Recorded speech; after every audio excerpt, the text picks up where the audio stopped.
시스템 디자인이라는 영역은 공무원이나 정치인 입장에서 보면 굉장히 재미가 없어요. 공부해야 되고 머리가 좋아야 되거든.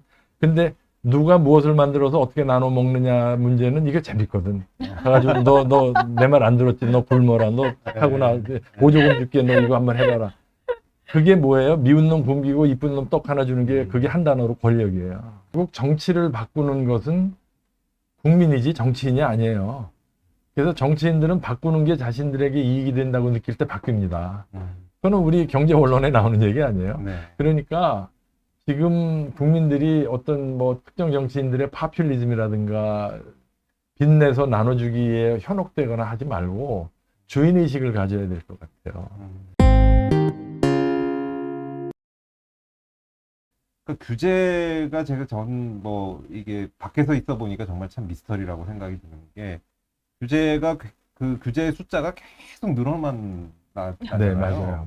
생각해 보면 그 제가 이제 뭐 이 조금 공부를 하다 보니까 그 김대중 정부 때 그 규제 숫자를 세 가지고 그 그냥 무조건 한 반을 그냥 없애버리는 그 생각해 보면 이제 뭐 질적으로는 문제가 굉장히 많았겠지만 그래도 어쨌든 굉장히 파격적인 그런 조치를 이제 취했는데 근데 그 이후로 그래서 이제 규제 숫자를 세고 있었는데 그 숫자가 계속 늘어나서 어느 안 줄. 네, 그 박근혜 정부 들어와서는 그거를 다시 줄여보려고 했는데 그걸 줄이는 게 성공한 게 아니라 그냥 더 이상 규제 숫자를 안 내게 됐더라고요. 맞아요. 웹사이트에서 사라졌어요. 네네. 예, 그래서 총리실의 규제개혁위원회. 예, 네. 이게 이렇게 어려운 일인가? 이게 뭐 밖에서도 노력을 해보시고 안에서도 노력을 해보시고 그런데 이게 규제 문제를 해결을 안 하면 아까 이제 성장이 굉장히 중요하다고 말씀하셨는데 성장 동력이 나올 데가 없는 거죠. 그렇죠. 예, 예. 이 문제를 어떻게든지 해결을 하고 넘어가야 다시 우리가 성장 맞아요. 동력도 되찾아오고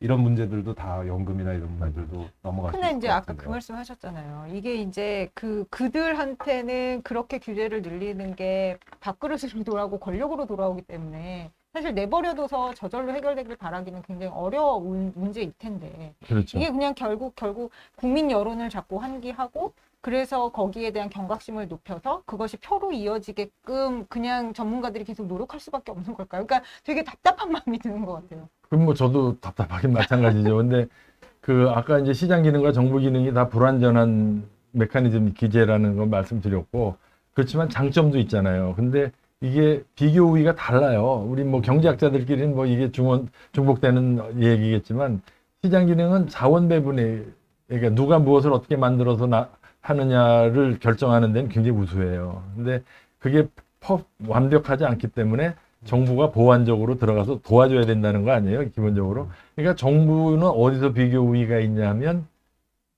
재산권을 보호한다든지 공정하고 자유로운 경쟁을 보장한다든지 이렇게 시스템 디자인에 비교 우위가 있고 또 그게 주 임무가 돼야죠.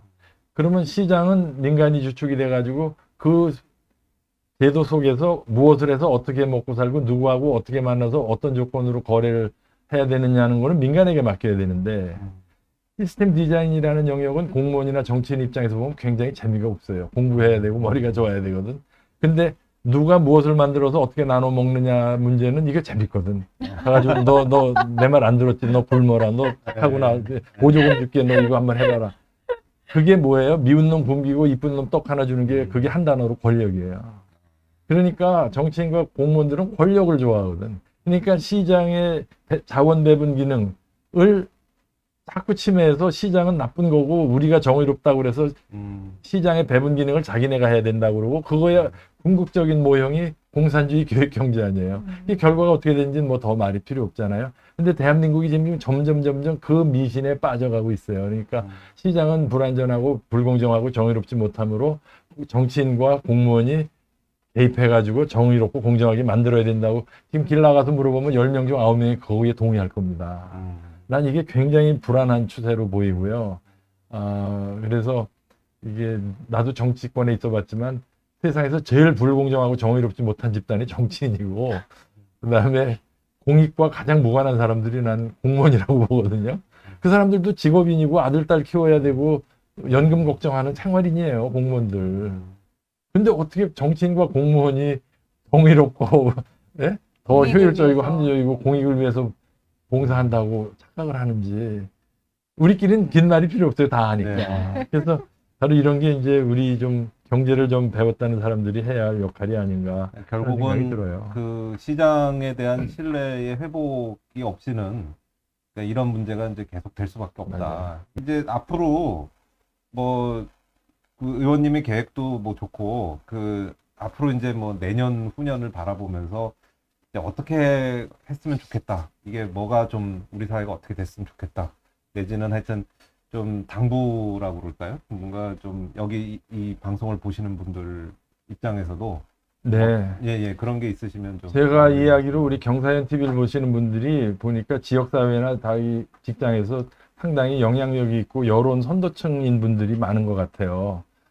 그래서 제가 드리고 싶은 말씀은 결국 정치를 바꾸는 것은 국민이지 정치인이 아니에요. 그래서 정치인들은 바꾸는 게 자신들에게 이익이 된다고 느낄 때 바뀝니다. 그거는 우리 경제 언론에 나오는 얘기 아니에요. 네. 그러니까 지금 국민들이 어떤 뭐 특정 정치인들의 파퓰리즘이라든가 빚내서 나눠주기에 현혹되거나 하지 말고 주인의식을 가져야 될 것 같아요. 우리가 지난 총선 때 100만 원 준다고 그래서 좋아한 분들 있잖아요. 그 1년 사이에 1인당 국민 부채는 227만 원이 늘었어요.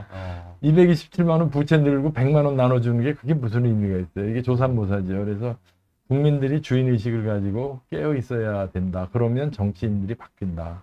네. 네, 그게 제 짧은 4년 동안의 경험입니다. 예, 네. 좋은 말씀 감사합니다. 아, 이게 진짜, 요즘 예. 안 그래도 벌써 대선 국면이 가면서 이렇게 뭐 뭘 더 나눠주겠다 식의 포퓰리즘적인 얘기들이 벌써부터 막 나오고 있는데 이럴 때 우리가 좀 잘 생각하고 정신 차려야 될것 같아요, 그래야 될 것 정말. 같습니다. 네.